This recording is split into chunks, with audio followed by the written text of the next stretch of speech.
बारां जिले की है। ये बात 2021 की है। बारां जिले में एक गांव है आखाखेड़ी।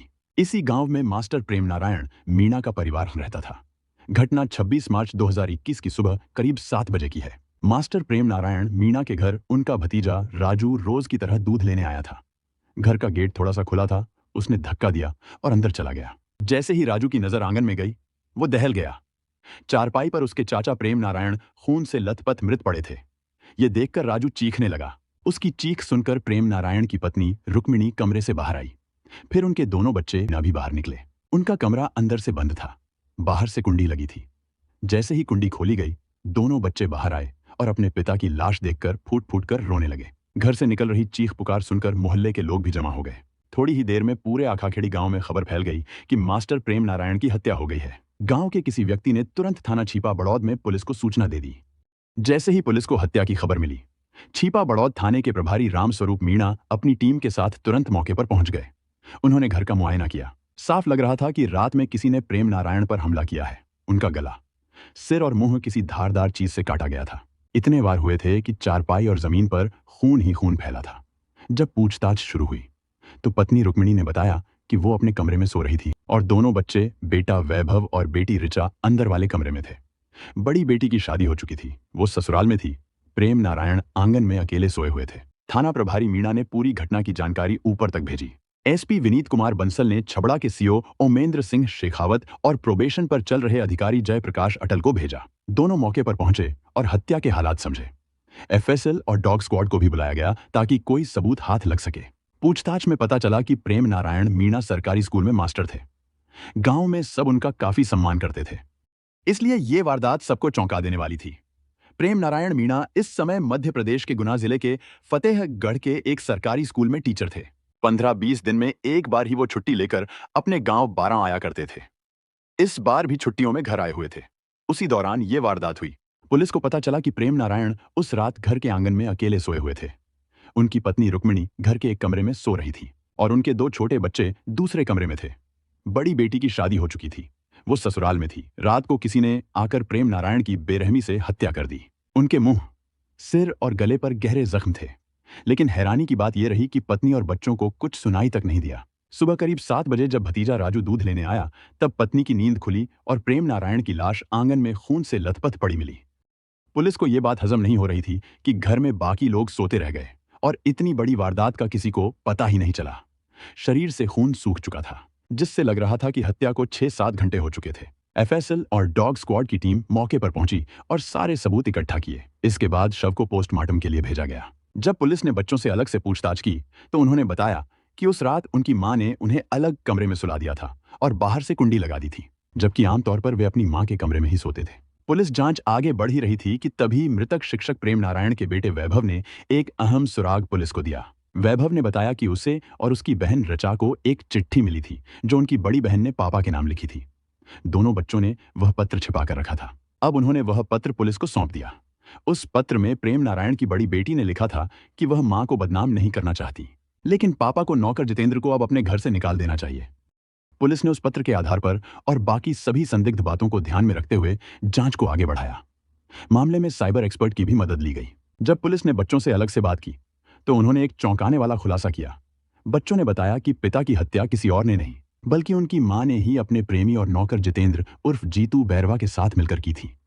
उन्होंने बताया कि जिस रात हत्या हुई, उस रात मां ने दोनों बच्चों को जबरन एक कमरे में बंद कर दिया था। वैभव बाहर निकलना चाहता था, लेकिन दरवाजा बाहर से बंद था, इसलिए वह वापस जाकर सो गया। इस बीच पुलिस को मुखबिरों से भी कुछ अहम जानकारियां मिली। सभी सबूतों और बयानों को मिलाकर देखा गया तो पुलिस को मृतक की पत्नी रुक्मिणी की भूमिका पर शक गहराया। पुलिस ने रुक्मिणी को हिरासत में लेकर जब सख्ती से पूछताछ की तो वह टूट गई और अपना जुर्म कबूल कर लिया। उसने बताया कि उसने अपने प्रेमी जितेंद्र और उसके दोस्त हंसराज भील के साथ मिलकर अपने पति की हत्या की। इसके बाद पुलिस ने तुरंत जितेंद्र और हंसराज को भी पकड़ लिया और थाने लाकर पूछताछ शुरू कर दी। पुलिस की पूछताछ में जितेंद्र ने अपना जुर्म कबूल कर लिया। उसने बताया कि वह पिछले 2 साल से प्रेम नारायण के यहाँ नौकर था। खेतों की रखवाली और खेतीबाड़ी वही देखता था। उसे हर साल 65,000 रुपए तनख्वाह मिलती थी। प्रेम नारायण ज्यादातर समय मध्य प्रदेश के फतेहगढ़ में अपनी ड्यूटी पर रहते थे। वो 15-20 दिन में ही गांव आखाखेड़ी आते थे। पति पत्नी के बीच पहले से ही अनबन चल रही थी। इसी वजह से रुक्मिणी ने अपने पति की गैरहाजिरी में नौकर जितेंद्र से नाजायज रिश्ता बना लिया। एक दिन उनकी बड़ी बेटी ने मां और जितेंद्र को आपत्तिजनक हालत में देख लिया। इसके बाद उसने एक चिट्ठी में सारी बात अपने पापा को लिख दी, लेकिन वो चिट्ठी छोटे भाई बहनों के हाथ लग गई। उन्होंने पढ़ने के बाद उसे छिपा दिया। 26 मार्च को बच्चों ने वही चिट्ठी पुलिस को दी। तभी जाकर मामला सामने आने लगा। इधर प्रेम नारायण को भी अपनी पत्नी और नौकर के रिश्ते की भनक लग चुकी थी। वह इन दोनों के बीच रुकावट बन चुके थे। इसी वजह से रुक्मिणी ने तय कर लिया कि अब उसे रास्ते से हटाना होगा। इस काम के लिए जितेंद्र ने अपने दोस्त हंसराज भील को 20,000 रुपए देकर शामिल कर लिया। तीनों ने मिलकर प्रेम नारायण की हत्या की योजना बना ली। पुलिस ने केवल 3 घंटे के अंदर इस पूरे मर्डर केस का खुलासा कर दिया। प्रेम नारायण मीना की मौत के बाद उनका शव मेडिकल बोर्ड से पोस्टमार्टम करवाकर परिजनों को सौंप दिया गया। उसी दिन दोपहर बाद उनका अंतिम संस्कार कर दिया गया। गांव आखाखेड़ी में जब लोगों को मास्टर की हत्या की खबर मिली तो हर कोई हैरान रह गया। जब बीवी और उसके प्रेमी नौकर की साजिश के बारे में पता चला तो गांव में सनसनी फैल गई। पुलिस ने आरोपियों को हिरासत में ले लिया और उनसे लगातार पूछताछ की। जांच में जो सच्चाई सामने आई वह चौंकाने वाली थी। प्रेम नारायण मीणा सरकारी स्कूल में अध्यापक थे। वो अपने गांव आखाखेड़ी जिला बारां में पत्नी रुक्मिणी और 3 बच्चों के साथ रहते थे। इन दिनों उनकी पोस्टिंग मध्य प्रदेश के गुना जिले के फतेहगढ़ में थी। वे महीने में 1-2 बार ही गांव आते थे। प्रेम नारायण का स्वभाव शांत था, जबकि रुक्मिणी का स्वभाव कड़क और चिड़चिड़ा था। शादी को 20 साल से ज्यादा हो चुके थे, लेकिन पति पत्नी के बीच झगड़े खत्म नहीं हुए थे। बच्चे बड़े हो चुके थे, फिर भी दोनों के बीच मनमुटाव बना रहा। रुक्मिणी हमेशा घर और खेत के काम से थकने की शिकायत करती रहती थी। इसी कारण प्रेम नारायण ने 2 साल पहले जीतू बैरवा नाम के युवक को सालाना तनख्वाह पर नौकर रख लिया।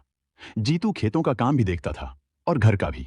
शुरुआत में रुक्मिणी और जीतू के बीच रिश्ता सिर्फ मालिकन और नौकर तक सीमित था, लेकिन जब पति लगातार दूर रहने लगे और आपसी रिश्तों में कड़वाहट बनी रही तो रुक्मिणी का झुकाव धीरे धीरे जीतू की ओर बढ़ गया। पति से दूर रहने और शारीरिक सुख से वंचित रहने के कारण रुक्मिणी ने जीतू के साथ नाजायज रिश्ता बना लिया। रुक्मिणी की उम्र करीब 40 साल थी। शादी को भी 15-16 साल हो चुके थे। 3 बच्चे थे, 2 बेटी और एक बेटा। उसका पति प्रेम नारायण स्कूल में टीचर था और ड्यूटी की वजह से महीने में बस 1-2 दिन ही घर आता था। अब घर में रुक्मिणी अकेली पड़ गई थी। ऐसे में गांव का एक लड़का जितेंद्र बैरवा उनके खेत पर काम करने आया। जितेंद्र उम्र में रुक्मिणी से छोटा था, लेकिन जवान और तंदुरुस्त था। शुरू में सिर्फ काम तक ही बात रही, पर धीरे धीरे दोनों की नजरें मिलने लगी। एक दिन रुक्मिणी ने जितेंद्र को घर बुला लिया। उसी दिन से उनके बीच सब शुरू हो गया। अब जब भी रुक्मिणी अकेली होती, जितेंद्र को बुला लेती। दोनों का रिश्ता आगे बढ़ता गया। घर में बच्चे थे, लेकिन रुक्मिणी को अब किसी बात की परवाह नहीं थी। एक दिन रुक्मिणी की बड़ी बेटी, जो अब सयानी हो चुकी थी, उसने अपनी मां को नौकर जितेंद्र के साथ आपत्तिजनक हालत में देख लिया। उसे अपनी आंखों पर भरोसा नहीं हुआ। वो बहुत परेशान हो गई। उसे समझ ही नहीं आया कि मम्मी ऐसा कैसे कर सकती हैं। कुछ दिन तक उसने किसी से कुछ नहीं कहा। फिर एक दिन उसने अपने पापा को एक चिट्ठी लिखी, जिसमें मम्मी की सारी हरकतें और नौकर को घर से निकालने की बात लिखी थी। लेकिन वो चिट्ठी पापा तक पहुंचने से पहले छोटे भाई वैभव और बहन ऋचा के हाथ लग गई। दोनों ने वो चिट्ठी छुपा दी। उन्हें लगा कि अगर पापा को यह सब पता चल गया तो मम्मी की खैर नहीं होगी। 1 साल पहले प्रेम नारायण ने बेटी की शादी कर दी। वह अपनी ससुराल चली गई। कोरोना के टाइम में जब सब कुछ बंद था, तब प्रेम नारायण लंबे समय तक गांव में ही रह गया था। स्कूल भी बंद थे, तो ड्यूटी पर नहीं जाना पड़ा। अब रुक्मिणी को जितेंद्र से मिलने का मौका ही नहीं मिल पा रहा था। उसका मन जैसे घुटने लगा था। फिर जैसे ही स्कूल खुले, प्रेम नारायण वापस फतेहगढ़ चला गया। उसके जाते ही रुक्मिणी और जितेंद्र की मुलाकातें फिर शुरू हो गईं। अब दोनों फिर से पहले जैसे हो गए थे। लेकिन जब भी प्रेम नारायण छुट्टी में गांव आता, रुक्मिणी का व्यवहार एकदम बदल जाता। वो उससे बात बात पर झगड़ती, बिना वजह गुस्सा करती, जैसे वो चाहती ही नहीं कि उसका पति घर में रुके। प्रेम नारायण ये सब देखकर हैरान रहता। धीरे धीरे उसे शक होने लगा कि बीवी और नौकर के बीच कुछ चल रहा है। उसने 1-2 बार पूछने की कोशिश भी की, लेकिन रुक्मिणी ने उल्टा उसी पर चिल्लाना शुरू कर दिया, जैसे गलती उसी की हो। अब रुक्मिणी को लग गया था कि उसका पति कुछ समझ चुका है। तब उसने जितेंद्र के साथ मिलकर एक खतरनाक प्लान बना लिया। उसने जितेंद्र से कहा कि अगर वो वाकई उससे प्यार करता है तो अब वक्त आ गया है कि प्रेम नारायण को हमेशा के लिए हटाना होगा। जितेंद्र भी मान गया। दोनों ने तय कर लिया कि अब जो करना है जल्दी करना है। होली के बाद प्रेम नारायण को फतेहगढ़ लौट जाना था और वो 10 दिन के लिए ही गांव आया था। इन दिनों में रुक्मिणी और जितेंद्र को अकेले मिलने का मौका तक नहीं मिला। यही बात उन्हें और बेचैन कर रही थी। इसलिए उन्होंने ठान लिया कि अब देर नहीं करनी है। अगर चैन से जीना है तो अब इस रास्ते का कांटा हटाना ही होगा। जितेंद्र ने इस योजना में अपने दोस्त हंसराज को भी शामिल कर लिया और उसे 20,000 रुपए देने का वादा किया। 25 मार्च की आधी रात को सब कुछ योजना के मुताबिक हुआ। जितेंद्र और हंसराज तलवार और कुल्हाड़ी लेकर घर के पीछे पहुंचे। रुक्मिणी ने पहली मंजिल से खिड़की के रास्ते रस्सी नीचे फेंकी। दोनों उसी रस्सी के सहारे ऊपर चढ़कर खिड़की से अंदर आ गए। फिर उन्होंने आंगन में बरामदे में सो रहे प्रेम नारायण पर नींद में ही हमला कर दिया। तलवार और कुल्हाड़ी से ताबड़तोड़ वार करके उसकी हत्या कर दी। इसके बाद दोनों उसी रास्ते से भाग निकले और हथियार भी साथ ले गए। रुक्मिणी आराम से अपने कमरे में जाकर सो गई जैसे कुछ हुआ ही न हो। सुबह जब प्रेम नारायण का भतीजा राजू दूध लेने आया तो उसने खून से सना मंजर देखा और जोर जोर से चिल्लाने लगा। उसकी आवाज सुनकर रुक्मिणी आंखें मलती हुई बाहर आई और नाटक करने लगी कि जैसे उसे कुछ पता ही न हो। वह रोने पीटने का ड्रामा करने लगी। लेकिन यह दिखावा ज्यादा देर नहीं चल सका क्योंकि बच्चों के पास पहले की लिखी हुई वह चिट्ठी थी जिसमें मां की करतूतें दर्ज थीं। पुलिस को वह चिट्ठी मिल गई और पूरी जांच के बाद तीनों आरोपियों को गिरफ्तार कर लिया गया। कोर्ट में पेशी के बाद रुक्मिणी को न्यायिक हिरासत में भेज दिया गया जबकि जितेंद्र और हंसराज को 3 दिन की पुलिस रिमांड पर रखा गया। रिमांड के दौरान पुलिस ने उनके पास से तलवार, कुल्हाड़ी, खून से सने कपड़े और मोबाइल फोन बरामद कर लिए। रिमांड खत्म होने पर 30 मार्च को दोनों को फिर कोर्ट में पेश